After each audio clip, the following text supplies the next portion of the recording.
ഇവാഞ്ചലിയും അനുദിന സുവിശേഷ വിചിന്തനം.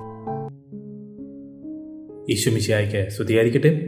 സെപ്റ്റംബർ 7 ആണ്ടുവട്ടം 22-ാം വാരം ശനി.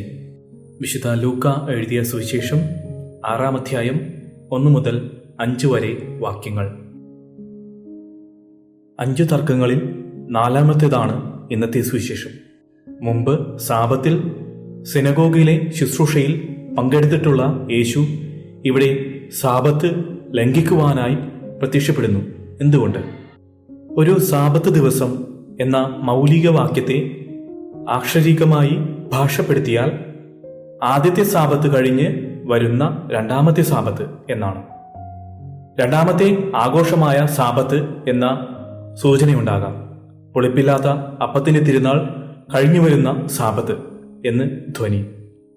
ഏതെങ്കിലും സാബത്തിലല്ല, പ്രധാനപ്പെട്ട സാബത്തിലാണ് ഈ വിവാദം ഉടലെടുക്കുന്നത്. അയൽക്കാരന്റെ വയലിൽ കൂടി പോകുമ്പോൾ കതിരുകൾ പറിക്കുന്നതിന് നിയമം വിലക്ക് കൽപ്പിക്കുന്നില്ല. നിയമാവർത്തനം 23-25. എന്നാൽ റബ്ബിമാർ സാബത്ത് നാളുകളിൽ കൊയ്ത്ത് അനുവദിച്ചിരുന്നില്ല. മിഷ്ന സാബത്ത് 7:2. ശിഷ്യന്മാർ കതിരുകൾ പറിച്ചത് ഒരു തരം കൊയ്ത്താണ്. അത് നിയമലംഘനമാണ്. മാനുഷികമായ തടസ്സവാദത്തിന് ദൈവീകമായ ഉത്തരം യേശു കൊടുക്കുന്നു. മനുഷ്യത്വത്തിന്റെ പേരിൽ നിയമത്തിന്റെ അക്ഷരങ്ങളെ മറികടക്കാം. 1 സാമുവൽ 21-ാം അധ്യായം 1 മുതൽ 6 വരെ വാക്യങ്ങൾ. മനുഷ്യന്റെ ആവശ്യങ്ങളുടെ വീക്ഷണകോണിയിലൂടെയാണ് യേശു നിയമങ്ങളെ കാണുന്നത് എന്നൊക്കെയാണ് ആദ്യ വായനയിൽ തോന്നുക. ഇത് തെറ്റല്ല. എന്നാൽ ഇതല്ല കഥയുടെ കേന്ദ്രം. പിന്നെ എന്താണ്? ആദ്യം യേശു സൂചിപ്പിച്ച ദാവീദിന്റെ കഥ പരിശോധിക്കാം. വിലക്കപ്പെട്ട ഭക്ഷണമാണ് ദാവീദിന്റെ കഥയിലുള്ളത്. യേശുവിന്റെ ശിഷ്യന്മാർ വിലക്കപ്പെട്ട ഭക്ഷണം കഴിച്ചതല്ല പ്രശ്നം, വിലക്കപ്പെട്ട ദിവസം കഴിച്ചു എന്നതിലാണ്. ദാവീദ് അത് ചെയ്തത് വിലക്കപ്പെട്ട ദിവസമായ സാബത്തിലല്ല. അതേസമയം ദാവീദും ശിഷ്യന്മാരും വിലക്കപ്പെട്ട ഒരു സംഗതി ചെയ്തു. ദാവീദിനെ കുറ്റക്കാരനായി കാണുന്നില്ലെങ്കിൽ യേശുവിന്റെ ശിഷ്യന്മാരെ കുറ്റക്കാരായി കാണുന്നത് എന്തുകൊണ്ട്? മനുഷ്യപുത്രൻ സാബത്തിന്റെയും കർത്താവാണ്. ഈ തിരുവചനമാണ് കഥയുടെ കേന്ദ്രം.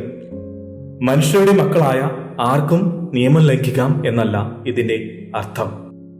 സാബത്ത് നിയമം നൽകിയത് ദൈവമാണ്. അത് പരിശുദ്ധവുമാണ്. ആ നിയമത്തെ മറികടക്കുവാൻ ദൈവത്തിന് മാത്രമേ അധികാരമുള്ളൂ. ആ അധികാരമുള്ള ദൈവമാണ് യേശു. മോശയുടെ നിയമവും സാബത്ത് നിയമവും യേശുവിന് താഴെയാണ്.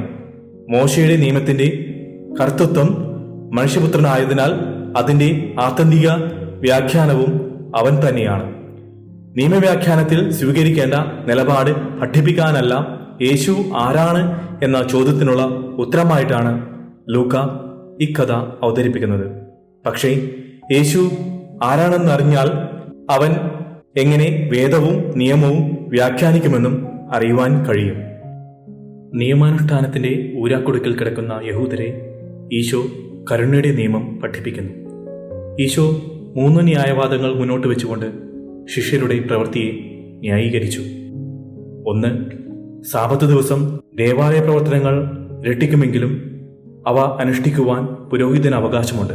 കാരണം ദൈവാരാധന മറ്റെല്ലാ നിയമങ്ങളെക്കാളും പ്രാധാന്യം അർഹിക്കുന്നു.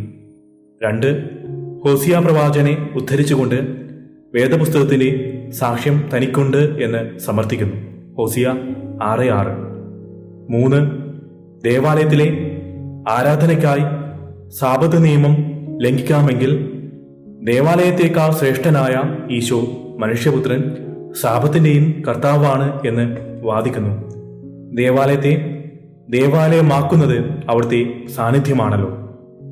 മനുഷ്യൻ സാബത്തിന്റെ അടിമയല്ല. സാബത്ത് മനുഷ്യനെ സഹായിക്കുന്നതിനുള്ള ഉപാധി മാത്രമാണ്. മദർ തെരേസയുടെ ഒരു പ്രാർത്ഥന ഇപ്രകാരമാണ്. നമുക്ക് ഹൃദയത്തിൽ ഉരുവിടാം. കർത്താവെ, ഞങ്ങളുടെ സഹോദരരെ, ലോകത്തിലെ മനുഷ്യരെ പരിചരിക്കുവാൻ ഞങ്ങളെ യോഗ്യരാക്കണമേ. ദാരിദ്ര്യത്തിലും പട്ടിണിയിലും അവരോടൊത്തായിരിക്കുവാൻ ഞങ്ങളെ അനുഗ്രഹിക്കണമേ.